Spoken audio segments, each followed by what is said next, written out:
Welcome to Fluent English Hub. Today's story is called The Old Man's Last Gift. As you listen, try to understand the story without translating every word.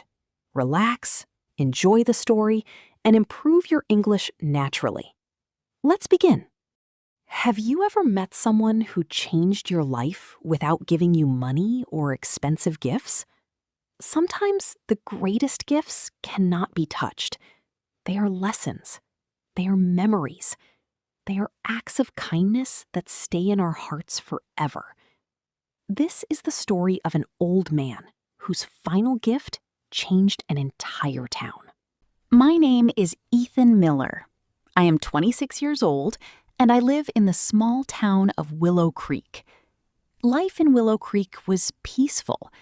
People knew each other. Neighbors greeted one another every morning. Children played in the streets until sunset. It was the kind of town where everyone had a story. At the end of Maple Street stood a small house with a blue front door. An old man named Arthur Bennett lived there alone. Mr. Bennett was 82 years old. Every morning, he sat on his wooden porch with a cup of tea and a newspaper. He smiled at everyone who walked past his house. Most people smiled back, but very few people stopped to talk. I was one of them. Every evening after work, I walked home past his house. One afternoon, he called my name. "Ethan." I stopped. "Yes, Mr. Bennett?" He smiled warmly. "Would you help me carry these flower pots into the garden?" "Of course." It only took 10 minutes. When we finished, he thanked me. "You've saved an old man's back." We both laughed. Before I left, he asked, "Would you like some tea?" I looked at my watch. I wasn't in a hurry. I'd love to. His house felt warm and welcoming. Old books filled the shelves. Family photographs covered the walls. A grandfather clock ticked quietly in the corner. The smell of fresh bread came from the kitchen. "You baked today?" I asked. He smiled proudly. "I still make my wife's bread every Sunday." "You bake every week?" "I do. It reminds me of her." His wife, Emma, had passed away 10 years earlier. Even though she was gone, he still talked about her with a smile. "Love doesn't end when someone leaves," he said. "It simply changes its form." Those words stayed with me. After that day, visiting Mr. Bennett became part of my weekly routine. Sometimes we played chess. Sometimes we worked in the garden. Sometimes we simply watched birds sitting in the old oak tree. He always had another story to tell. He had been a carpenter for over 50 years. He built houses, schools, churches, and bridges. "But do you know what I'm most proud of?" he asked one afternoon. "What?" "The people I helped along the way." He told me about a young father who couldn't afford furniture. Mr. Bennett built him a table for free. He told me about a widow whose roof leaked during winter. He repaired it without charging a single dollar. He spoke about helping children build birdhouses during summer vacations. "I never became rich," he said, "but I always had enough." "What does enough mean?" I asked. He smiled. "Enough food, enough love, enough kindness to share." Months passed. The seasons changed. Our friendship grew stronger. One cold morning, I noticed he wasn't sitting on the porch. The next day, the chair was still empty. I became worried. After work, I knocked on his door. There was no answer. Just as I turned to leave, the door slowly opened. Mr. Bennet looked pale. His hands shook slightly. "I'm sorry, Ethan. I've been feeling tired. You should see a doctor." "I already have." He invited me inside. That afternoon was quieter than usual. We didn't play chess. Instead, he showed me an old wooden box. It was beautifully carved with flowers and trees. The wood looked smooth from many years of careful care. "I made this with my own hands," he said. "It took me almost 3 months. It's beautiful." He placed the box on the table. "Ethan, I want you to have it." I looked at him in surprise. "I can't accept something so valuable." "You can, and you must." I gently held the box. It felt heavier than I expected. "There is only one condition." "What is it?" "You must not open it until after I'm gone." My heart became heavy. "Please don't say that." He smiled gently. "Life has seasons. My winter is almost over." Tears filled my eyes. "I don't want to lose you." He placed a hand on my shoulder. "You won't. As long as you remember what I've taught you, a part of me will always be here." I promised him I would keep the box safe. For the next 2 weeks, I visited every day. We talked, we laughed. Sometimes we simply sat together in silence. One sunny morning, I arrived with fresh bread from the bakery. Mrs. Carter, the neighbor across the street, was standing outside. She looked at me sadly. "Ethan, I'm so sorry. Mr. Bennet passed away peacefully during the night." I couldn't move. The bag of bread slipped from my hands. For a long moment, the world became completely silent. 3 days later, people from all over Willow Creek attended his funeral. The church was full. People shared stories of his kindness. Some cried, some smiled through their tears. Everyone agreed on one thing. Arthur Bennet had lived an extraordinary life. After the service, the town lawyer walked toward me. "Ethan Miller?" "Yes." "Mr. Bennet asked me to give you this." He handed me a small envelope. Inside was a short, handwritten note. "Dear Ethan, thank you for your friendship. Tonight, open the box." I looked at the wooden box sitting beside me. For the first time, I was finally going to discover the old man's last gift. That evening, I placed the wooden box on my dining table. The room was quiet. Outside, the wind gently moved the trees. I looked at the box for several minutes. Mr. Bennet's words echoed in my mind. "Open it after I'm gone." I took a deep breath. Slowly, I lifted the lid. Inside, I found 3 things. The first was an old brass key. The second was a leather notebook. The third was a sealed letter with my name written on it.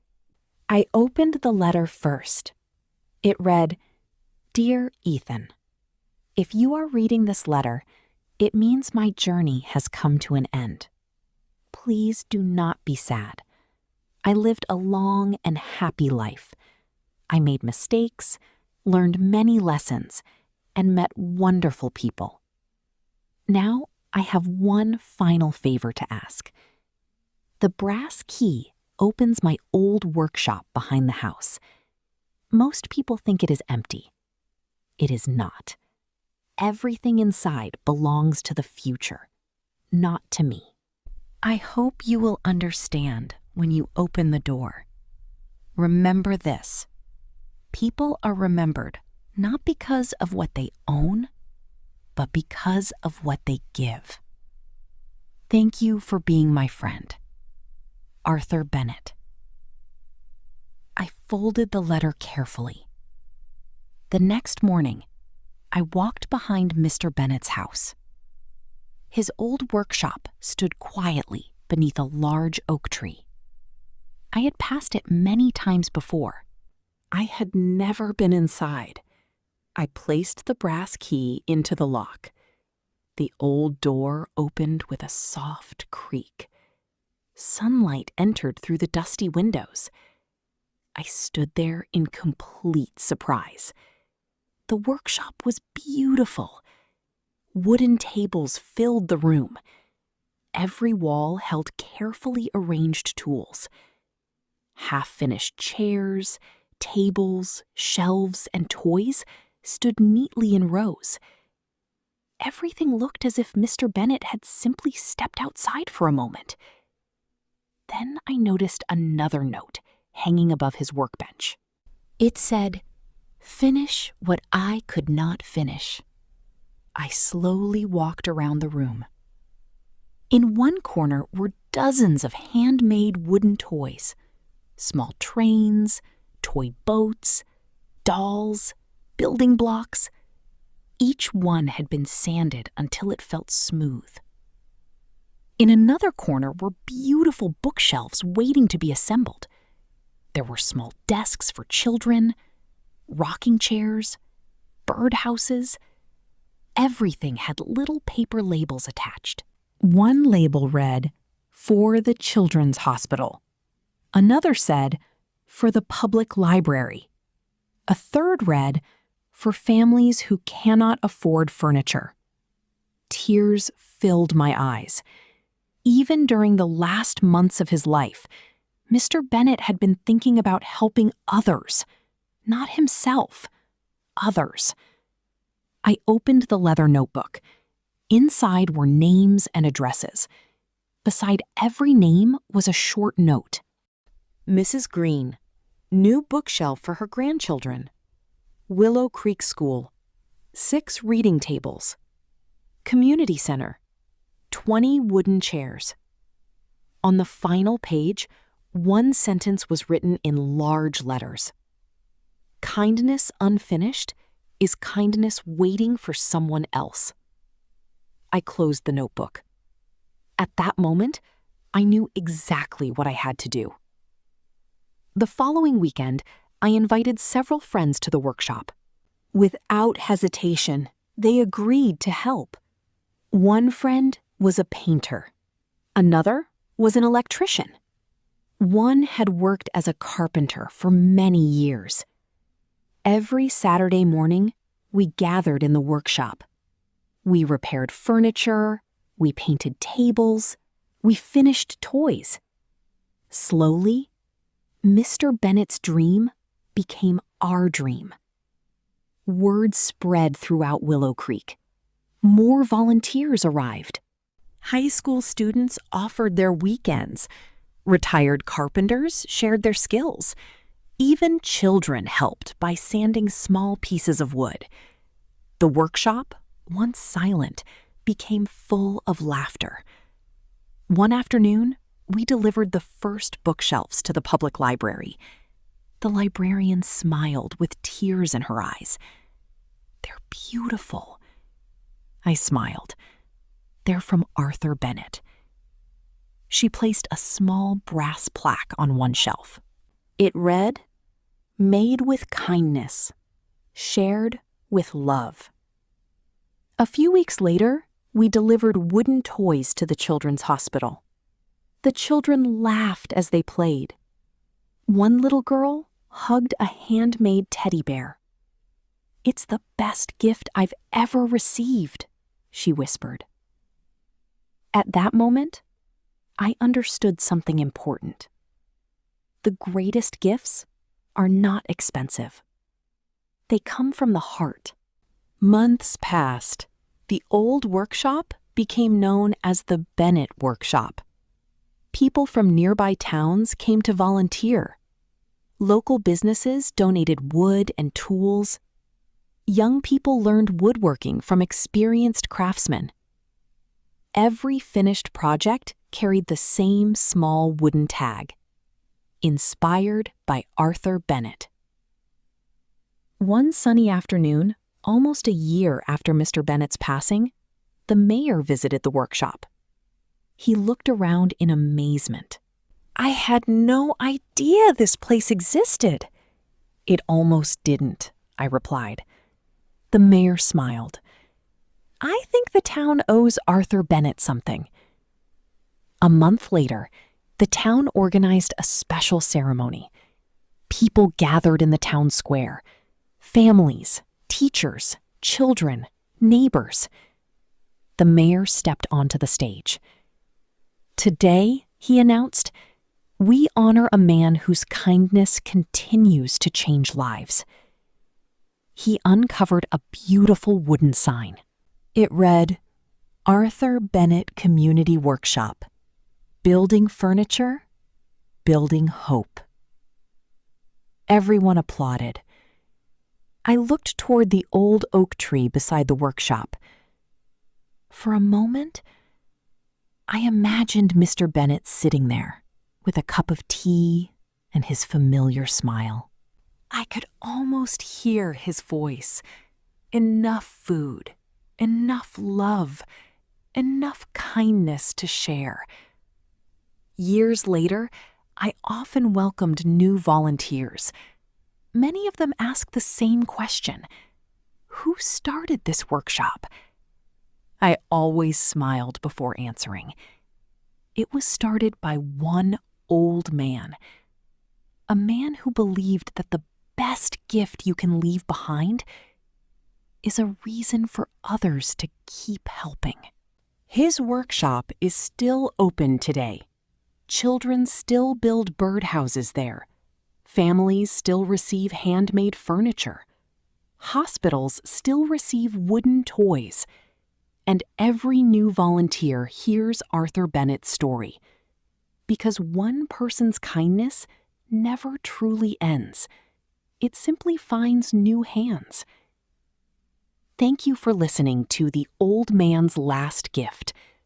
I hope this story inspired you to believe that even a small act of kindness can create a lasting legacy. If you enjoyed this story, please like this video, subscribe to Fluent English Hub, and share it with someone who loves inspiring stories. And before you go, think about this question. If you could leave one gift for future generations, what would it be? Thank you for listening, and I'll see you in the next English story.